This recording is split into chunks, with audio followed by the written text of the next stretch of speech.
Ayun, mega love shoutout po sa inyong lahat. Luzon, Visayas, and Republic of Mindanao Province of China ni Digong ang Davao City. Mga kababayan, nais ko lang pong i-share sa inyo na kung saan pinakalat po ngayon ng mga DDS or DDS camp or kampo ni Duterte na kung saan nag-iiskandalo daw itong si Attorney Claire Castro or si PCO, Attorney Claire Castro, na kung saan hindi lang daw tawag ito bardagol, kundi iskandaloso pa. Ngayon mga kababayan, bago ko po i-play ang video dito at reaksyonan natin, gusto ko lang po munang reaksyonan. Ang video na mapapanood ninyo ay kung saan nagwawala si Attorney Claire Castro kasi pinagtanggol niya ang kanyang kliyente kung bakit pinahuli ito na wala namang warrant of arrest at wala pang na-file na kaso. Ngayon, nung naaresto ito at hinuli no, sa naturang mall, ay tsaka pa lang daw sasampahan ng kaso. Kasi according po sa batas mga kababayan, kung ako hindi man po ako abogado, no, nagbabasa po kasi ako. Bago ka po arestuhin, kailangan meron kang warrant of arrest or search warrant. Ang tanong, paano ka ba mabigyan ng search warrant at warrant of arrest kung hindi ka pa nirereklamo o hindi pa pina-file ang kaso laban sa iyo? So yun po ang pinaglalaban ni Attorney Claire Castro na kung saan ang kanyang kliyente inaresto na wala namang warrant at wala pang kasong isinampa. Oo, so kumbaga parang frame up. So nagwawala siya. Ngayon, kaya po siya nagwawala, may katarungan. Hindi po iskandalo ang tawag dyan.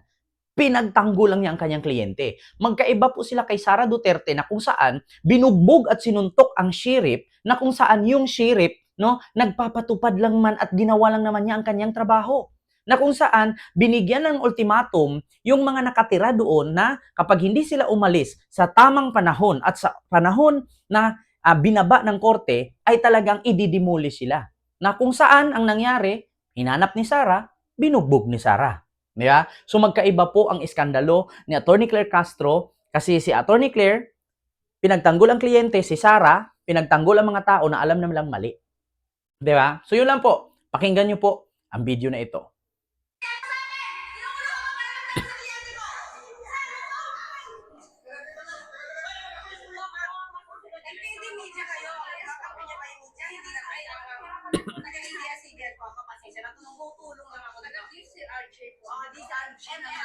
Walang ako ni Claire Castro po. Walang warrant, sir. Kinalat ka sa SM Mall. Walang warrant, walang complaint. Walang ginagawang krimen sa SM Mall, San Lazaro. Parang kalag ka rin. Walang complaint na napakita. Opo. Yung cellphone ni Jackson, nagulat po kami. Walang warrant. May text po sa amin yung babae na magkita sila sa mall para pag-usapan. Ang bata, ang pagkakuli. Bakit sila agad nandun? Frame up? Frame up ba to? Ba't kayo lahat nandun doon? Walang tao dito na pumunta kami. Dahil nandun lang po kami sa barang station. Yung complaint ko pa, miningin mo sa akin confidential. Walang complaint. Paano up? Confidential mo, kailangan mo lang kung reklamo sa akin. Ano dyan? Anong case number? Bakit pangalan mo ka?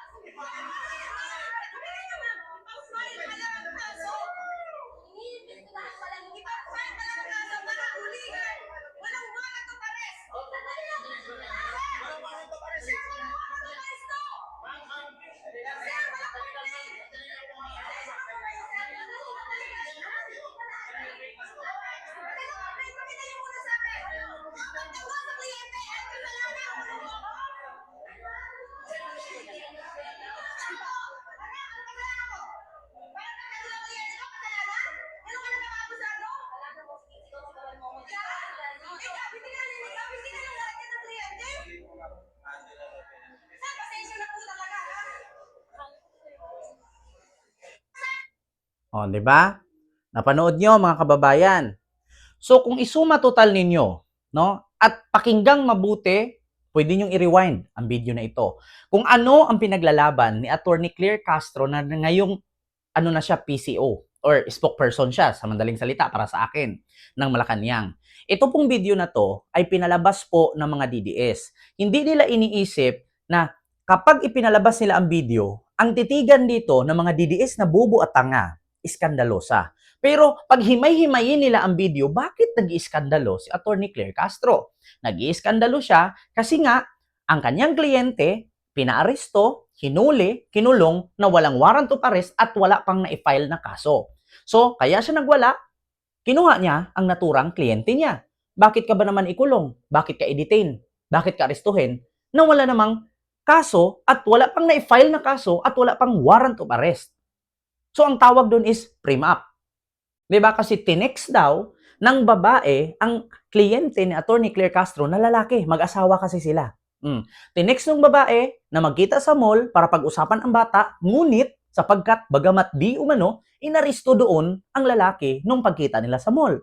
So ngayon, ang tanong, bakit inaristo na wala namang warrant? At bakit magka-warrant na wala pa namang complaint? So ngayon, ang nangyari, kaya nagwala si Attorney Claire. Ngayon, iskandalo ba ang tawag dyan?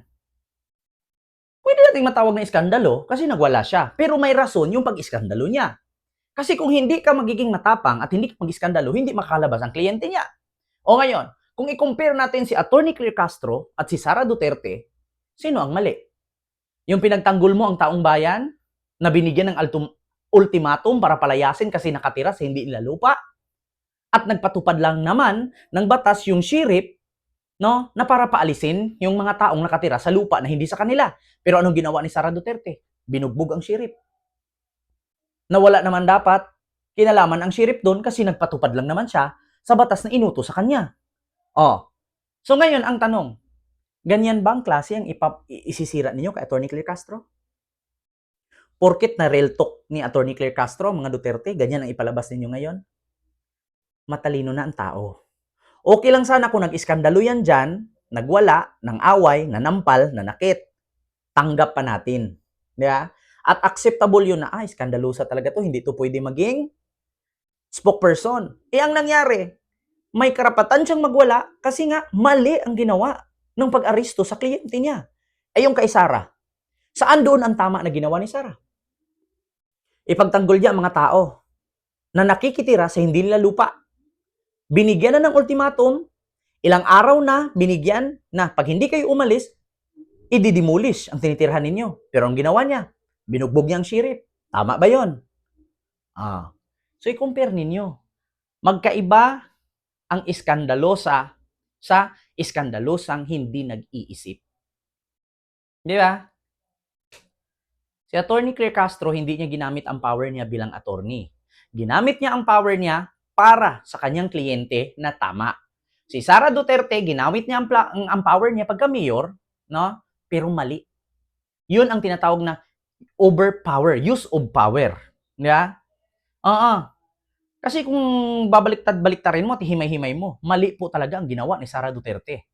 Yung sheriff, nagpatupad lamang sa batas at binaba ng korte na kapag hindi umalis, yung mga nakatira doon sa hindi naman nila lupa ay i-demolish ang kanilang tinitirhan. Ngayon, nakiusap daw ang Office of the Mayor na wag mo nang paalisin kasi darating daw siya. Ngayon, kung sakali ba darating si Sara, mapapaalis ba yung mga tao doon? Hindi. Bakit? Kakausapin niya yun. Manghingi na naman ng ilang araw pa palugit. So, paulit-ulit na lang. So, sino bang masusunod? Yung mayor o yung korte? Diba? So, magkapareho silang nag-iskandalo, pero magkaibang pinaglalaban nila. Diba? Kaya Attorney Claire, pabor ako. Bakit? Pinaglalaban niya ang kliyente niya at nasa tama siya. Pero pagdating kay Sara, never. Bakit? Mali po talaga si Sara. Si Sara ang may mali. Bakit niya binugbog ang sheriff? Sinunod lang naman ang binaba ng Korte Suprema. Sa bagay, sanay naman po tayo dyan. Basta pag sinabing Duterte, sila ang batas. Wala silang paki sa batas. Kasi lagi lang natin narinig, magpresidente muna kayo bago nyo ako ganyanin. Piskal ako, mayor ako, presidente ako, wala kang alam kasi guilt is personal. Yan yung lagi sinasabi ni Digong. Sila ang batas. So yun lang. Maraming salamat and see you next vlog. God first. Thank you.